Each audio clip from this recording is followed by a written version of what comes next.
Sitting on an iron seat, fixed about the body of a great chestnut tree, breaking into pink, flushed blossom, two old men gazed dumbly at the sunlit emptiness of a town square. The morning sun burned in a sky of marvelous blue serenity, making the drooping leaves of the tree most brilliant and the pale blossoms expand to fullest beauty. The eyes of the old men were also blue, but the brilliance of the summer sky made a mockery of the dim and somnolent light in them. The huddled bones of their bodies had come to winter, and they stared with a kind of earnest vacancy. They were perpetually silent. The deafness of one made speech a ghastly effort of shouting and misinterpretation. With their sticks between their knees and their worn hands knotted over their sticks, they sat as though time had ceased to exist for them. Nevertheless, every movement across the square was an event. Their eyes missed nothing that came within sight. It was a vehicle, held for them the possibility of catastrophe. The appearance of a strange face was a revolution. The apparitions of young ladies in light summer dresses, gliding on legs of shell-pink silk, had on them something of the effect of goddesses on the minds of young heroes. There were, sometimes, subtle changes of light in their eyes. Across the square, they observed an approaching figure. They watched it with a new intensity, exchanging also, for the first time, a glance with one another. For the first time, also, they spoke. "Who is it?" said one. "Oh, it's the Duke, ain't it?" "Oh, looks like the Duke," the other said. "but I can't see that far." Leaning forward on their sticks, they watched the approach of this figure with intent expectancy. He, too, was old. Beside him, indeed, it was as if they were adolescent. He was patriarchal. He resembled a biblical prophet, bearded and white and immemorial. He was timeless. But though he looked like a patriarch, he came across the square with the haste of a man in a walking race. He moved with a nimbleness and airiness that were miraculous. Seeing the old men on the seat, he waved his stick with an amazing gaiety at them. 10 yards away, he bellowed their names lustily in greeting. "Well, Reuben boy, well, shepherd." They mumbled somberly in reply. He shouted stentoriously about the weather, wagging his white beard strongly. They shifted along the seat, and he sat down. "Thought maybe you weren't a-comin'," mumbled Reuben. "I walk," he half-shouted. They had not the courage to ask where he had walked, but in his clear, brisk voice he told them. And deducing that he could not have travelled less than 6 or 7 miles, they sat in gloomy silence, as though shamed. With relief, they saw him fumble in his pockets and bring out a bag of peppermints, black and white balls sticky and strong from the heat of his strenuous body. And having one by one popped peppermints into their mouths, they sucked for a long time with toothless and dumb solemnity, contemplating the sunshine. As they sucked, the two old men waited for Duke to speak, and they waited like men awaiting an oracle, since he was, in their eyes, a masterpiece of a man. Long ago, when they had been napkined and at the breast, he had been a man with a beard. And before they had reached their youth, he had passed into a lusty maturity. All their lives, they had felt infantile beside him. Now, in old age, he persisted in shaming them by the lustiness of his achievements and his vitality. He had the secret of a devilish, perpetual youth. To them, the world across the square was veiled in sunny mistiness, but Duke could detect the swiftness of a rabbit on a hillside a mile away. They heard the sounds of the world as though through a stone wall, but he could hear the crisp bark of a fox in another parish. They were condemned to an existence of memory because they could not read, but Duke devoured the papers. He had an infinite knowledge of the world and the freshest affairs of men. He brought them every morning news of earthquakes in Peru, of wars in China, of assassinations in Spain, of scandals among the clergy. He understood the obscurest movements of politicians and explained to them the newest laws of the land. They listened to him with the devoutness of worshippers listening to a preacher, regarding him with awe and believing in him with humble astonishment. There were times when he lied to them blatantly. They never suspected.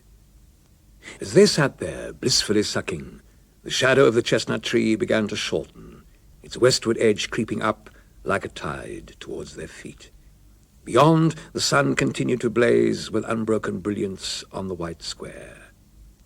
Swallowing the last smooth grain of peppermint, Reuben wondered aloud what time it could be. "Time," said Duke. He spoke ominously. "Time," he repeated. They watched his hand solemnly uplift itself and vanish into his breast. They had no watches. Duke alone could tell them the passage of time while appearing to mock at it himself. Very slowly he drew out an immense watch, held it out at length on its silver chain, and regarded it steadfastly. They regarded it also, at first with humble solemnity, and then with quiet astonishment. They leaned forward to stare at it. Their eyes were filled with a great light of unbelief. The watch had stopped. The three old men continued to stare at the watch in silence. The stopping of this watch was like the stopping of some perfect automaton. It resembled almost the stopping of time itself. Duke shook the watch urgently. The hand moved onward for a second or two from 3:30, and then was dead again. He lifted the watch to his ear and listened. It was silent. The watch, like Duke, was a masterpiece, incredibly ancient, older even than Duke himself. They did not know how often he had boasted to them of its age and efficiency, its beauty and pricelessness. They remembered that it had once belonged to his father, that he'd been offered incredible sums for it, that it had never stopped since the Battle of Waterloo. Finally, Duke spoke. He spoke with the mysterious air of a man about to unravel a mystery. "Know what 'tis? It's the electric." They stared at him with dim-eyed amazement. "It's the electric," he repeated. "The electric in me body." Shepherd was deaf. "Aye?" he said. "The electric," said Duke significantly, in a louder voice. "Electric?" They did not understand, and they waited. The oracle spoke at last, repeating with one hand the ominous gesture that was like a flourish. "It stopped yesterday, stopped in the middle of me dinner," he said. He was briefly silent. "Never stopped as long as I can remember. Never. Then it stopped like that, all of a sudden, just at pudding time. Couldn't understand it. Couldn't understand it for the life on me." "Take it to the watchmakers?" Reuben said. "I did," he said. "I did. This watch is older than me," I said, "and it's never stopped as long as I can remember." So he squinted at it and he poked it, and that's what he said. "What?" "It's the electric," he says. "That's what it is. It's the electric in your body." That's what he said. The electric. "Electric light?" That's what he said. "You're full electric," he says. "Now you go home and leave your watch on the shelf and it'll go again." So I did. The eyes of the old men seemed to signal intense questions. There was an ominous silence. Finally, with the watch still in his hand, Duke made an immense flourish, a gesture of serene triumph. "And it went," he said. "It went." The old men murmured in wonder. "It went all right, right as a cricket. Beautiful." The eyes of the old men flickered with fresh amazement. The fickleness of the watch was beyond the weakness of their ancient comprehension. Staring and murmuring, they could only pretend to understand. "Solid truth," said Duke. "Goes on the shelf, but it won't go on me. It's the electric." They accepted the words in silence. It was as though they began to understand at last the lustiness of Duke's life, the nimbleness of his mind, the amazing youthfulness of his patriarchal limbs. The shadow of the chestnut tree had dwindled to a small, dark circle about their seat. The rays of the sun were brilliantly perpendicular. A clock began to chime for noon. Duke, at that moment, looked at his watch, still lying in his hand. He started with instant guilt. The hands had moved miraculously to 4 o'clock, and in the stillness of the summer air, he could hear the tick of wheels. With a hasty gesture of resignation, he dropped the watch into his pocket again. He looked quickly at the old men, but they were sunk in somber meditation.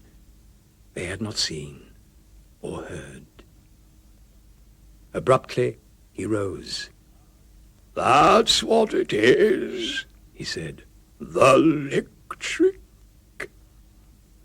He made a last gesture as though to indicate that he was the victim of some divine manifestation. He retreated nimbly across the square in the hot sunshine, and the old men sat staring after him with the innocence of solemn wonder. His limbs moved with the haste of a clockwork doll, and he vanished with incredible swiftness from sight. The sun had crept beyond the zenith, and the feet of the old men were bathed in sunshine.